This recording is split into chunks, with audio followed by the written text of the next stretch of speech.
বর্তমানে অভিনেত্রী কেয়া পায়েলকে নিয়ে সোশ্যাল মিডিয়ায় তীব্র আলোচনা চলছে। হঠাৎ করে হাসপাতালের বিছানায় শুয়ে থাকা একটি ছবি ছড়িয়ে পড়তে অনেকে বলেছেন কেয়া পায়েলের বড় কোনো শারীরিক সমস্যা হয়েছে। আবার কেউ কেউ বলেছেন তিনি নাকি দীর্ঘদিন ধরে গুরুতর অসুস্থ ছিলেন। এমনকি অনেকে এটাও দাবি করেছেন কেয়া পায়েলের ক্যারিয়ার নাকি এখন বড় ঝুঁকির মুখে। এসব পোস্টে এমন ভাষা ব্যবহার করা হচ্ছে যেন সত্যিই ভয়ঙ্কর কিছু ঘটেছে, আর সেই সুযোগে কিছু পেজ ভিউ বাড়ানোর জন্য নানা রকম গল্প বানিয়ে ফেলেছে। কিন্তু বাস্তবে বিষয়টা কি সত্য এতটা ভয়াবহ? কেয়া পায়েল কি হঠাৎ করে গুরুতর অসুস্থ হয়ে হাসপাতালে ভর্তি হয়েছেন, নাকি বিষয়টি অন্যরকম? কেয়া পায়েল বরাবরই তার কাজ নিয়ে খুব সিরিয়াস একজন অভিনেত্রী। শুটিংয়ের মাঝেও তিনি কখনো দায়িত্ব এড়িয়ে যান না, অথচ এই একটি ছবি ঘিরে মুহূর্তের মধ্যে তাকে নিয়ে তৈরি হয়ে গেল একের পর এক গুজব, যেগুলোর বেশিরভাগের সাথে বাস্তবতার কোনো মিল নেই।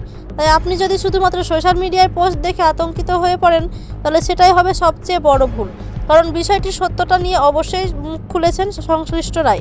সব গুজবের অবসান টেনে মুশফিক ও ফারহান জানান, কেয়া পায়েল শুটিং সেটে অসুস্থ হয়ে পড়েন। বর্তমানে এখন সুস্থ রয়েছেন, আপনাদের দোয়া ও ভালোবাসা চাই। ধন্যবাদ।